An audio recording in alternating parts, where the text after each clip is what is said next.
Yo, what's going on, y'all? It's your boy SoSo, and welcome back to the channel. Make sure you're hitting that like, comment, and subscribe button, and more importantly, turn on those notifications. That way you guys get notified when we drop hits like this. This week, we're checking in with the Heat's very own Superman, Mr. Ware in Summer League. We'll catch up with the rookies who are heading into training camp for the Dolphins. And the last major of the year is here, and Joel and I make our picks for the Open. It's time to take a ride, y'all. Let's go!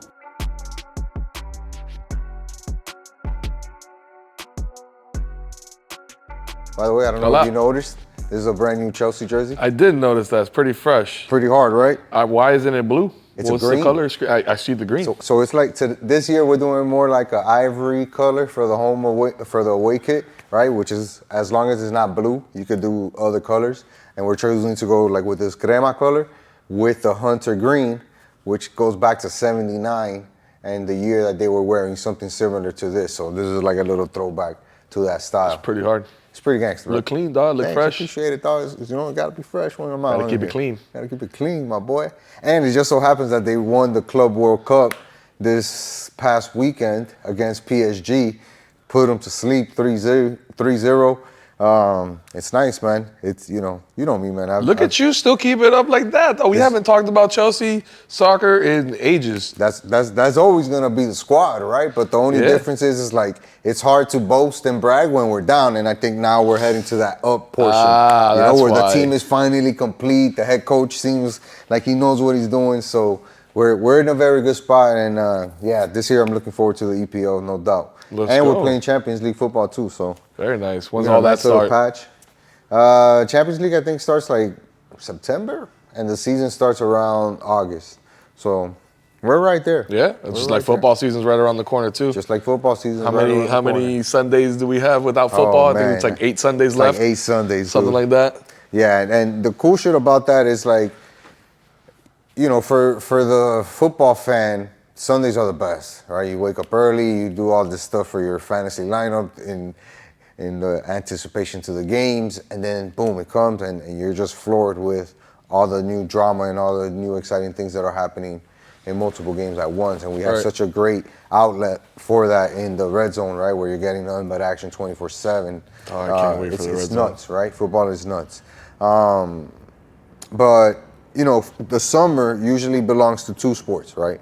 One of them is baseball, and the other one is basketball, right? Baseball, man, we would be remiss if we didn't mention the Marlins and their winning streak, right? They climbed all the way up into 3rd place in their division. Bro, what is going on right now? I wore it because literally this is the dog days of summer and there's nothing else going on. Yeah. But I know you told me about the streak the last time, and they've kept it up. Explain it to me, please, because I haven't kept up with anything Marlins baseball. I've refused to. I'm boycotting it, except for wearing this old school We're hat. not going into detail with the Marlins, right? We're not, because we're. But just give me at a high level. What are we? Is it just a stretch? It's a stretch before the All-Star game where everybody else kind of lets up. I mean, I don't know if it's a stretch that like teams are easing up. I just think it's you account to the swings of baseball, right? Where you're up for a majority part of the season, and then it comes upon a time where even the best teams can't figure out how to field the ball, and they lose stupid games that they shouldn't be losing, right? And in the Marlins case, they're winning games that they shouldn't be winning. Granted, they're playing some of the competition that is also right around their level, right? They're not necessarily whooping on the Yankees, Dodgers to get to 12-10 straight or whatever. So strength of schedule has been a little lighter? Yeah, a lot lighter, But regardless, I think that in baseball, that's always the swinging things. You're going to have your ups, you're going to have your downs. You're going to have your ups, you're going to have your downs. And depending on how good of a team you are, is what's going to tell you how many of the more ups than you do the downs, right? And that's where the Marlins find themselves. Like I said, they're just so happen to still be 3rd. They're 44-51, 10.5 games behind the Phillies. You can kind of say they're in the wild card hunt, but they're really 7.5 games back. So that's why I tell you, even with the streak, that's just the best that we could expect for the Marlins. Sure. Especially during the summer where nothing else is happening. During that streak, people got to watch the Marlins and, tune in and be like, oh shit, the Marlins are actually doing something. So it takes your mind off of the football season that's upcoming, the hurricane season that's upcoming, and more importantly, the heat season, right, that's coming up. A lot of things have happened for the Heat, and a lot of things haven't happened for the Heat. More importantly, right, we didn't get any of the quote-unquote big free agents that were targeted or rumored to be targets of ours, right? We're talking about Durant. We didn't get Beal. But we did hit on one very important guy, and that's Norman Powell. And I say that he's an important guy just because what he brings to the type of team that we are, right? He already brings really good defense. He's an excellent three-point shooter, shot over 40% last year. He's 32 years old, the good and the bad. I'll get to that later, right? So he's a seasoned vet, knows how to produce and be a part of a team in a good locker room. But he also scores. Average over 21 points. They were right around 21 points last year. For a team that's always in need of scoring, to get a guy like that and lose him for essentially peanuts and Kevin Love and I can't even remember the other guy that we traded, dog. Damn, that's how irrelevant the other guy was, right? Both of those guys got sent out, and it's a wrap. Oh, Kyle Anderson, slow-mo. We picked him up midway through the season last year. How old is Norman Powell? 32. How do you feel about that? So here's the good part. Like I said, he's a seasoned vet. He knows how to. He's been around the NBA. He knows how it works. He was on the Raptors championship team in 2016, 2018. Yeah, was it? I think it was 18 with Kawhi. Right. He was on that team, right? He was. So you know what he brings to the table, and he knows about the Heat. He's faced us plenty of time. He knows what type of organization we are, how our guys play, and it really aligns with what he brings to the table as a player, right? So that's all the positive stuff, and especially a guy who shoots over 40% from three. We just lost Duncan, right? His time was up here. We saw that writing on the wall. Went to Detroit. Yep. As a free agent. Signed a big contract. Good for him. Got, made his money, and I feel like we helped him get to that level. But he reached his limit here, right? Agreed. Now we have a guy like Norman Powell who can offer a little bit more things, score a little bit more different ways and more efficiency while not being a liability on the other side, right? That gives us the flexibility of lineups, right? As a 6'4" guard, I think that we definitely needed that on the team. Here's the bad part. He's 32. And that means that usually that's the peak of their NBA career, right? Unless you're freaking LeBron James, that you can, be a monster at 38 years old. Yeah, I don't see that happening for the average NBA guy. So it's hard for me to see how far we go with Norman Powell. A lot of guys would argue that 32 for the average NBA player is already past their prime. Brother, it's really close. It's really close. And that's why I'm not too mad at the move because it costs us nothing, but I also see it as a short-term solution more than anything that's long-term. You know what I mean? So that's my thing, man. They're trying to do something right now, and they're not going on, crazy, making the big splash. I think Norman Powell is going to be added value this year. I think he's going to be an automatic contributor on this team. Yeah. Like you said, he can play both sides of the ball well, and we definitely need more scoring. So I'm excited for it, but yeah, I don't foresee him being here longer than a season or two. No. What kind of deal do we have with him? It's a one-year deal, $20 million. He's signed for next year, and that's it. But back to it. Short term definitely works. All the boxes were checked. We made tremendous move, and the team got better. But we've witnessed that a lot of this team is going to depend on the youth movement, right? And some of the promising youth movement that we've seen is Kal-El, a.k.a. Superman Ware, right? In Summer League. Really balling. And not necessarily balling, right? Because you expect him to do well as a second-year player, right? Who's gotten his second runaround of how the league works. It's how he responded to the hard criticisms that Coach Spo put on him, and the head coach of the Summer League team. Both of them came out and really nailed into him and saying, yeah, he needs to be better. He needs to give more. He needs to be more accountable. He needs to take more responsibility, show up, ready to work, show up with a specific mindset of the job that he has to do, how he expects to carry the team. And that's the stuff that I'm like, damn, these guys are putting the bar up here for him, and he's been able to respond to that in a positive way. Right, not in a negative way where he's like, the coach is whatever, I'm doing my thing, I'm averaging this many points, and blah, blah, blah, blah, blah. Nah, took that as a challenge, decided to step his game up, step his mental game up, really season himself and say, all right, what type of player am I going to be for this team and what do they need me to do? And he's responded on the court, man, and really look impressive in the last 2 games. So how many games have we played in the summer league? I think it's 6, bro. But they don't really count those records. I get it. what I mean? But my question is, what has he done in those last 6 games that makes you, validate that point that he's done so much as far as developing as a player and as a scorer? I think it's more in the last 2 games, right? Because that's when, he was just getting by, averaging about 16 points, which is really normal. But then he got called out by the coaching staff, and he responded with multiple back-to-back games where he's averaging over 20 points and doing double digits. And is it all down low in the paint? Some of it is more his shooting, right, and feeding into the flow of the game and shooting off the pick and roll. So that's just, again, him showing the flexibility offensively and the ability to defend without fouling, because that was something that he got killed for last year, right? A lot of dumb fouls. Yeah, now he's at the discipline. point where he can play his defense and not really get fouls. What about unlike the rookie who got 9 or 10 fouls the other day in the game? Yikes. How do you even get that many? Don't you get There's no fouling out in summer league. Seriously? There's got to be. Come on. We can't let this guy have that many fouls, bro. What is happening right now? There is none. Hey, bro. You got to be penalized at some point, my boy. No, there is none. Has Ware put on any size? Have you seen?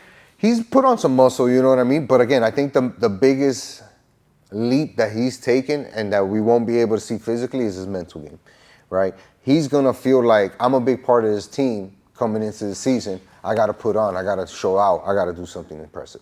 So it's been exciting to see him play in Summer League, right? Along with the other rookies, right? Especially the one that we drafted. I'm not going to pronounce his name right now because it's really tough. We're going to call him LJ. How's he doing? He's doing all right. He had the 10 foul game, right?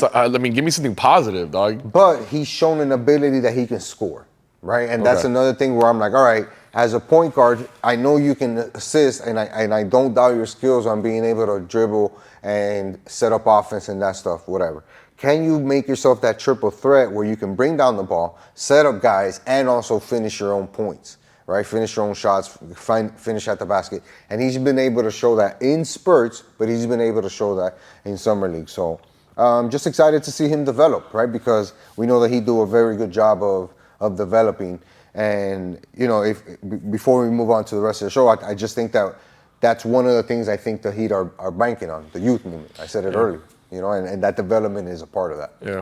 What about, last thing before we move on from the Heat subject, there's rumors swirling about LeBron James being on the move. Udonis Haslem made some comments about, him always being welcome here. What would be your thought about LeBron potentially entertaining coming back to Miami? I mean, of course, UD is going to say that the door is open to him here, right? And Wade is going to say shit like that too. And I'm pretty sure that behind closed doors, everybody's on board with that, right? If LeBron were to say, hey, I want to finish out in Miami, yeah, no problem, brother. We can figure that out. I don't think that LeBron would want to go to the same place twice, if that makes sense. He did it in Cleveland. But that's his hometown. Sure. Right? He wouldn't go back to anywhere else, right? Like he came here. It's just either us or LA. He can't go back to LA because he's there already. But I don't think that he would come back here. So the other team that came up, I think, was the Mavs, maybe? Yeah. I think he would rather go play with Kyrie and see how that goes with the number one. Does Kyrie want to play with LeBron, though? I mean, I'm pretty sure he does. And Cooper Flag, they might be able to do something. Cooper Flag played with LeBron. They hung out a little bit when he was on Team USA. Okay. I was just interested to see what your thoughts were. Yeah. Probably a long shot. Would you take him? Absolutely, you'll take that guy. I mean, it's LeBron James, bro. It's LeBron freaking James. You're going to sell tickets at the very least. Is it going to happen? Well, is it going to be helpful for our team, And I think I would argue that, yeah, probably. But for how long, right? For how long, right. And in short-term success. It's another 1 year, yeah. Short-term success to get, limited feedback or limited results, right? Right. Limited results. Let's flip on over to the Dolphins, right? They got training camp coming up. Rookies are mandatory shows at I believe starting Thursday. I want to know, right? Because we didn't really touch. I gave my idea on the Minka trade, right? On the YouTube, on Instagram, YouTube. But I wanted to get your take on the Minka Fitzpatrick trade with Jonnu and Ramsey and that whole shit? I thought it was kind of underwhelming, especially the way that Minka left. Yeah, granted, different management, different coaches or whatever you want to call it, that he was upset with or disgruntled with, but it says a lot about you. He went on, had a great career with the Steelers, and he's aged over there, so he's older as well. I'm sure he's still got a lot of good miles on those tires, but at the same time, it just didn't leave A good taste. Yeah, man, it just kind of was a bad, way for him to leave. He didn't leave on the best terms with us as the fans. And then he's kind of tried us after that. Like, being a Steeler, like he's said certain things about the Dolphins and the organization and all that. And it's like, all right, we needed to get rid of Ramsey. He wasn't happy here. And we got a safety in return to replace Javon Holland. And he is a good player. But again, it was at the best move that we could have done. And then losing Jonnu was the worst of it. That was really what I hated the most out of it all. The guy that probably was our MVP last year on offense. I mean, if you look at everything that he was able to do, like he single-handedly won some games for us last year, and he wanted to be here, and we just shipped him out. So that was something that it's like, come on, man, that's another typical Dolphins move, right. Right. TDM. And for me, we like in fairness to the John thing, right? Okay, yeah, he balled out for us. But that's because Tua wasn't there, and whenever Tua was in the game, it was easy for Tua to rely on Jonnu. He bailed us out plenty of times, right? It's always easier to hit your guy in the middle when he's more available than the speedy guys that you have on the outside, right? But my issue with that view that the Dolphins had with Jonnu was that means that you're depending on Tyreek and Jalen to be back to their dominant self, the best version of themselves, where Tyreek is close to 2,000 yards and Waddle is giving you 1,300 to 1,500 yards easy with X amount of touchdowns, right? I don't like the fact that they're putting all their eggs in that basket, because then that means that they're relying on Tua being available for a majority of the games. I'm not even going to say 17. I'm just going to say a majority of the games, right? To be able to link up and provide that opportunity for those guys to shine in those games. That means that we might be more one-dimensional than we were even before, or with the possibility of having Jonnu Smith, right? Where at least he's a threat, something that the defense has to pay attention to, which opens up some space for our guys, Tyreek Hill and Jalen Waddle. So it's going to be interesting to see how the offense evolves, right? One thing that we haven't really touched on or seen a lot of movement around is the running game. Right? We want to play smash mouth football. We have a brand new O-line that's trying to gel together. Like, how are we going to become one of those teams? And are we going to be back to that quick throw setup with Hill and Waddle and just getting 6, 5, 7 yards at a time, hoping to break one? I don't know, man. There's a lot of questions for this offense. I mean, there's a lot of questions, and there's a lot of expectations this year. There's a lot of eyeballs that are on Mike McDaniels. Yeah. And what he's going to do this year to adjust and utilize what he has, because he has a lot of the same pieces he has seen success with. And it's a matter of minimizing the mistakes as best as you can. You can't throw the ball, you can't catch the ball, but you call the plays. So, it's on you at the end of the day to make sure that we go out there and give these guys the best setup possible.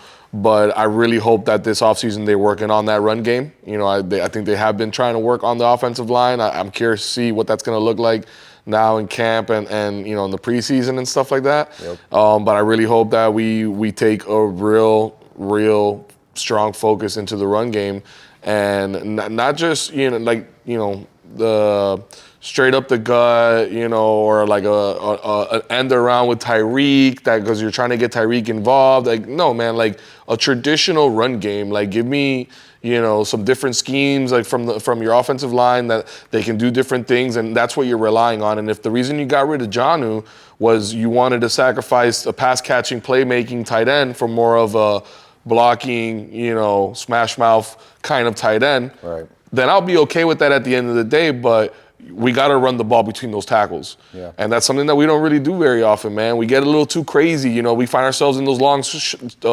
yardage situations, and then now Mike McDaniels wants to draw up a crazy play where they're throwing it back to Tyreek 10 yards, and you're expecting him to make a one-on-one move, make a guy miss, and it doesn't happen, and now we're backed up, and now it's 3rd and long, and then there's no way we're doing anything there, so now we run the ball. And it's like, that was the run play that we got, was you're just chalking it up. You're just trying to get a little bit better field position for the punt. So we need to do a better job in the run game. I think that's really where, Mike McDaniels could make an adjustment because, if you can get your opponent's respect on the run, it's going to open up the outsides with those speedy guys. He has to figure something out, and obviously we know that Mike's on the hot seat this year, right? A big part of it, in my opinion, is can you get it done? Can you get it done?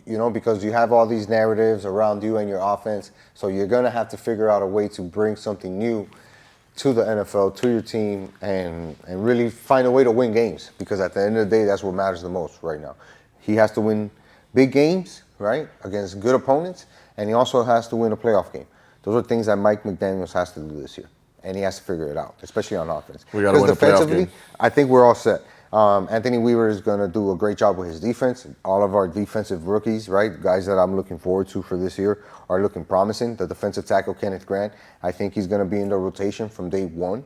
Right? Love that. A big dude, a guy who's physical, who can do some things. We talked about the corner position plenty of time here, especially with the trade. But, the kid from Florida, Marshall Jr., he looks like he gets it, right? It's going to take him some time to catch up to the speed of the NFL, but he gets it. The scheme, the zones, where to be, placement, right? All that stuff is looking promising, and I think that's what we got to look out for this rookie, camp, or at least for this training camp when it starts July 26th. For the Dolphins, and just see where it progresses, right? Because we know who the guys that we are depending on, and there's plenty of stuff that we can talk about them all day. But it's those other guys that are really going to make up the X factor, right? The rookies, which ones can show up and play, and of the rookies, right? Especially on the offensive line, who can cement a starting spot? Can you cement a starting spot in the NFL? Because this team has opportunities, right? Maybe not at quarterback, maybe not at wide receiver, but shit, in a lot of places we have competition. Yep. That's what I'm looking forward to, and that's, I think, a good spot for the Dolphins to be at. A lot of high expectations, a lot of questions, but we know that there's a big fan base waiting anxiously for some answers. I don't know if you know this, results, but we were trending this week because we're the only team in the NFL that doesn't have a playoff win this millennium. Yeah, that's us. 25 years since we've had a playoff win. That's embarrassing, dog. And then the other one that went around that was the championships in the last 25 years, you got the Marlins, you have the Panthers, you got the Heat. Yep. And then you got the. You haven't even sniffed a playoff win for the Dolphins, bro. That's what I say, man. It's a lot of questions, dog. And then it's tough, bro, because these last 2 years we've been doing this now for a while. In the last 2 years, I've had a lot more excitement going into the season because of the things that I'm seeing and the players and this and that. And we've had those players, they've had the opportunities, and we haven't seen the results. So, of course, like anything, it's natural. I'm jaded now at this point until they prove me otherwise, or if this year something doesn't change, at that point I'm probably out on pretty much everybody, call it a fire sale and let's start it over. But I'm at that point right now, and that's just where I'm at as a fan, right? Because and before we move on, I'll finish it with this, right? The reason why I'm there as a fan is because I'm done with the team in its current form. I need to see the results of its current form, or like you said, figure out the pieces that stay, get rid of everything else. That's where we're at. For me, a lot of promise to the season, but there's also a lot of fucking doom and gloom on the other side of that promise. So let's see which one shows up for them. Let's wrap up with an awesome event that's going to take place starting Thursday. It's the last major of the season for golf. It's at a historic place. It kind of has a weird name with the Open, but because I appreciate the original name, right? But it's the British Open. Yeah. You can call it that, dog. This is your podcast. I'm just saying. You just call it whatever you want. I prefer the British Open. But yeah, we got the Open at Royal Portrush, the last major of the year. And it's going to be such an interesting one, Joel, because of the guys that have won majors this year and how they've won them, right? And I feel like the second major line is going to be the level of high competition that's been really cemented between 5 to 10 guys who are showing up every major, right? And saying, fuck it, I'm giving myself a chance to win something big here. We've seen a lot of victories on the tour too, right? Big It's wins. been a weird season. But it's been a weird season because nobody has dominated like we were expecting Scotty to do. Yeah. And now it's like, fuck, we're starting to notice all these other guys who are really balling right now in golf. And it's like, damn, it really is anybody's game right now. Who can show up? Yeah, it's going to be fun. Do you know who the last person was to win at Royal Portrush in 2019? Who was it? Rory? It was Shane Lowry. Shane Lowry. So Shane Lowry is somebody that, you got to look out for again this year. He's back. That's his hometown basically. So like that's why he played so well there, the vibes, and he's a very good links player. And he's good in the wind and in like the elements. It should be pretty windy and all that. But then you mentioned the other major winners. So the first one, you got the Masters, you got Rory. Right. Got the career Grand Slam. Ever since then, he's kind of been on a little bit of a decline, just kind of hangover. Which is tough to say because you're going from being a champ to being like, all right, now you're in the top 50. I mean, he did something that only, 6, 7 other people have done. So, he has the right to. But, I look at that and I'm like, okay, maybe he can, but like I'm not betting on Rory. I wouldn't want to put my money on him if I had to. Then you look at the PGA Championship, Scotty Scheffler. I think he's still world number one. Yep. You got to put respect on Scotty. His game hasn't been all there this year. But he obviously he's world number one. You can respect him. This week, I don't know. I don't know how I feel about him going into this week again. Especially with the comments that he made about, where his head is at. You saw that, right? Right. How important winning is. What's more important in his life. What type of mentality is he bringing to this type of tournament? You know what I mean? He kind of had like a little, and I interpreted it as kind of like an existential quote because he was like, you want to wake up, you want to work hard, you want to win these championships, and you want to like cement a legacy, and then you realize like, what is this all for? Yeah. And it was kind of like on some like real deep stuff. Deep stuff. But that's coming out in the next fucking. 100% full swing on Netflix. Full Yeah, swing, 100%. for sure. But he's a real genuine dude, man, and he's a competitor. So obviously can't count him out. He's world number one for a reason. Right. And then you got the third major champion of the year, the U.S. Open, JJ Spawn. Wow. Talk about left field. Impressive victory. Not your household name. No. Grinded that week. He bogeyed 5 of the first 6 holes on Sunday, had that rain delay and ended up coming out and had that historic moment on 18 to win it by 2 strokes. But it's been weird all around. Like you haven't seen like the Xanders or Thomas, the Justin Thomas has been coming back. The Colin Morikawas, it's been the Ben Griffins instead. Right. You know what I mean? Right. And the guy that just repeated, Chris Gotterup, who's a young guy, just got his first victory over at the I think the Scottish Open. Like different guys are like it's a changing of the guard. There's a new class that's coming in. So I'm really curious for this week, man. I always love the Brits, like the Brits and the Irish and everybody from over there. So like I'm gonna be looking at Shane Lowry. I'm gonna be looking at Robert McIntyre, who has won the Open already previously, I think, in the last couple of years. So I'm looking at those guys. But besides that, man, I really don't know. I really don't know who I like. If you had to make one pick, who would you pick? Oh man, who wouldn't surprise you? You know How about what? that? I'm gonna look up some odds because this is what I was gonna tell you. I wouldn't be surprised if McIntyre won or if Shane Lowry won because of the familiarity they have with those type of courses. You know what I mean? Link style golf is really hard. You have to play a lot of precision. You have to be able to hit low cuts, really fight the elements because it is gonna rain out there. You are gonna run into high winds. So knowing how to play in that weather is going to be major, and those guys have done it at the highest level. All right, so I got some odds for you. Those would be my 2 picks. I got some. Who'd you pick? I took Lowry and McIntyre, the 2 guys that I mentioned. Yep. Jeez, bro, what a co-host. It's my show. This guy. It's my show. All right, well, before I give my picks, I'm gonna give you some context on some odds here. Scotty Scheffler's the favorite to win it right now, plus 425. Then you got Rory in the mix at plus 600, right? Those are 2 bets that like I don't love. They're not value bets, so like I wouldn't want to go with those. John Rahm plus 1,000. Again, I feel like John Rahm, his game isn't really there. I feel like as consistent as it's been when he won major championships before. Maybe it's the lack of play. Maybe it's the 54 holes that live. Who knows? Xander Schauffele won 2 majors last year. This season, kind of a little bit of a hangover. Hasn't really done much to really give me. I'm telling you, it's an even field out there almost. Here's another one that's interesting. A guy that had a heartbreaking loss not too long ago, Tommy Fleetwood. Yep. lost in that U.S. Open to J.J. Spawn. Yep. But he pretty much sold. He just sold the bag. He had it, and he just kind of crumbled under the pressure. This guy right here, this next guy is very interesting to me. Is one guy that I like, and he's plus 2,000, and that's Tyrrell Hatton. Okay, are you picking Tyrrell Hatton?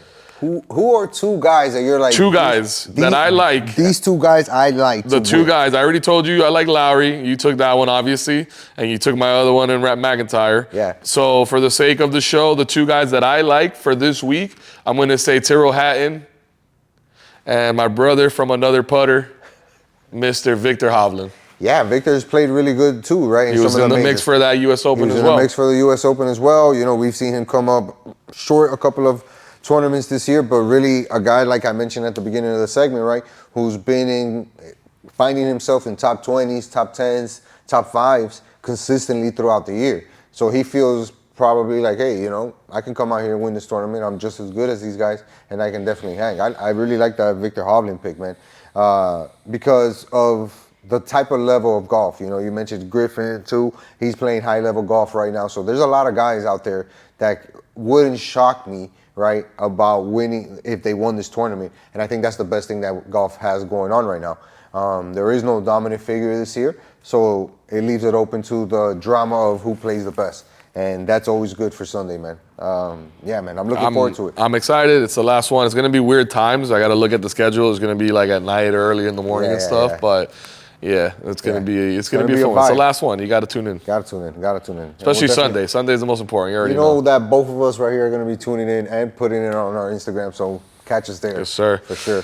What else we got? Let's wrap up the show with a recap real quick over this weekend's BKFC 78 event. Perdomo versus Adams for the number one heavyweight spot.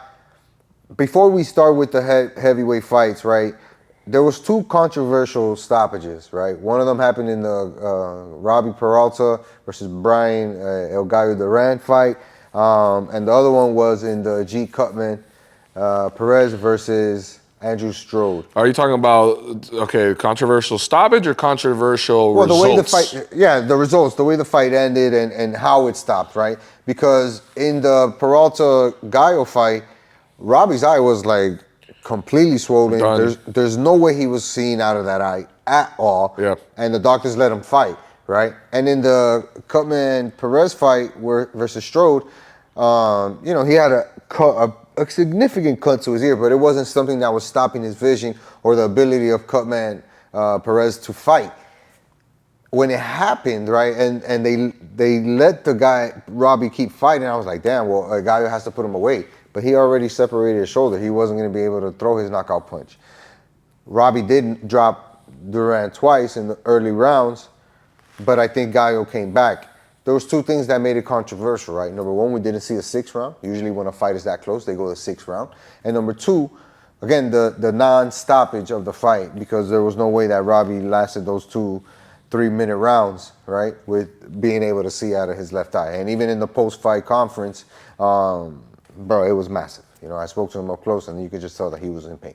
The second one with the Perez-Strode fight, I didn't like the decision of calling it at that time a draw, because I felt like if the guy made the punishment on his opponent, then he should get the reward for it. And I felt like Strode got a little bit robbed, but he got his upcomings, right, because he was able to get a decision later on. The Florida Boxing Committee Association, they reversed the decision, and they gave Strode the win. Later. BKFC gave him the interim championship. We talked to the Magician, right, and he wants to fight the both. What's his name? John Dodson. Okay, just making sure. Yeah. Love you, John. You're the man, dude. You're the man, the Magician. Johnny, I want to see him fight. He wants to fight the champ, so I think that he would do great down here because the crowd was exciting, and he's an exciting fighter. Andrew put on a great fight, and like I said, I thought he deserved the win in the ring, not a couple of days afterwards. All right. Well, yeah, those were definitely interesting, especially because those were right before the main event, right? Yeah. Those were leading up to it. The main event was and fire, I agree with you on that. But I will say, man, my two favorite fights of the night have to be, number one, I got to give it to Frank Francesco Ricky. Yes, sir. He looked so good out there, dog. He looked so fluid.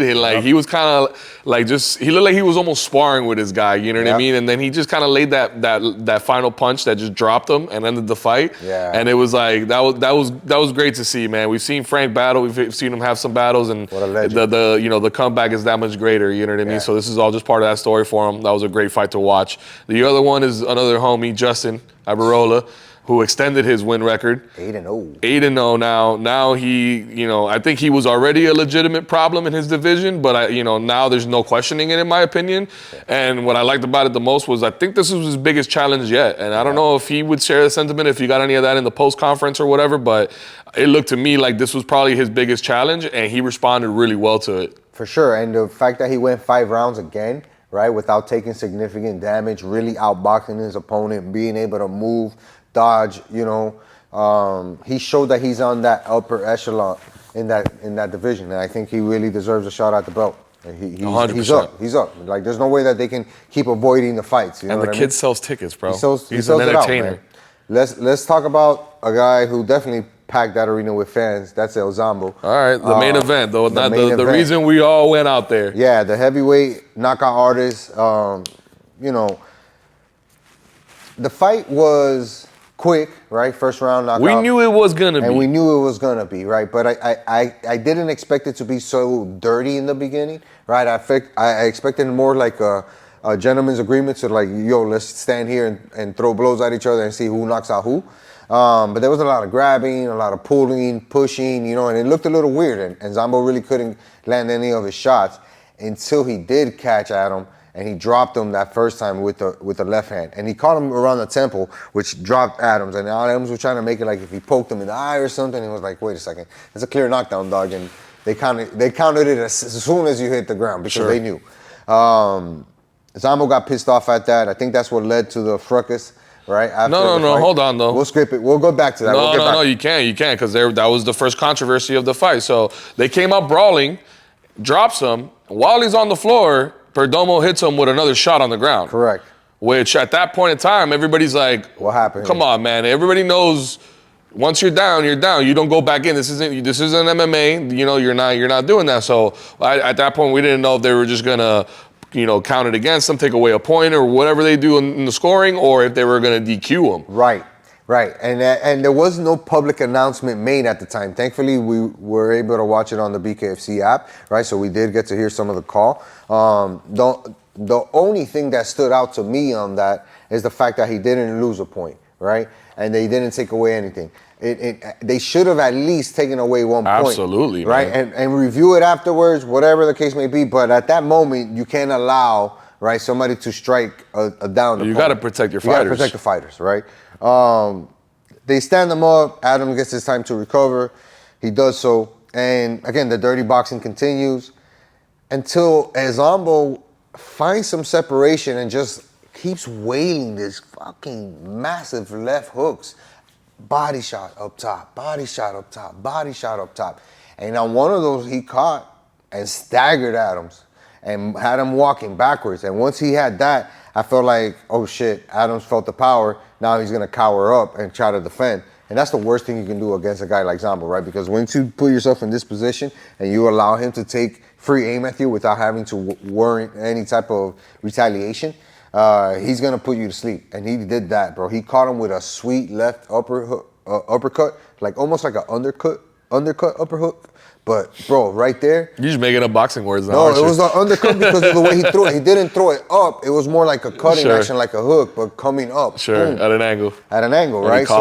Caught him nasty, right square in the eye, and Adams wasn't getting up for that. He did a fucking loop around the ring. Yeah, he did a little Scotty Too Check Hotty. it out on my Instagram. Scotty Too Hotty prance around the squared circle.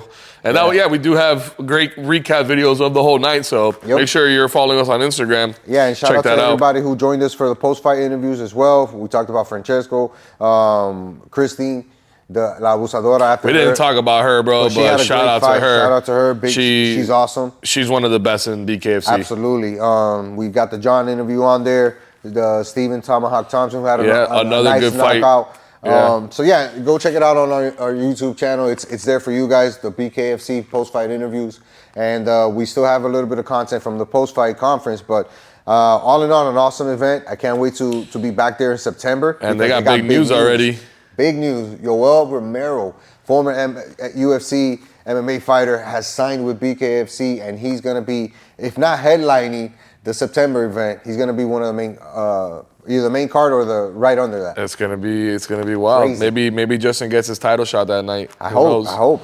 It would make sense. Bro, it's crazy that we've seen the significant growth, right, in the little time that we've been going. It was packed. It was packed. Sold out event, legit. Every ticket sold out. So if you haven't made it out to a BKFC event, make sure you go to the September one. Buy your tickets early when they come out. Holla at your boys. Don't sleep. Because we'll be there in the media section and doing our thing, Holding right? it down. But it's always nice to run into you guys. And I think that's it for this one, bro. We got to wrap it up. Yes, sir. Let the people know what they can do to help us out. Sure, they can follow us and tell a friend. Yes, sir. To tell another friend. To tell everybody they know. To tell everybody they know to hit that like, comment, and subscribe button. Make sure you guys are hitting the notification button. That way you guys get notified when we drop all this amazing content for you on YouTube, because that's where it's going to be coming out first. It's your boy So for Joel. Until next time, peace.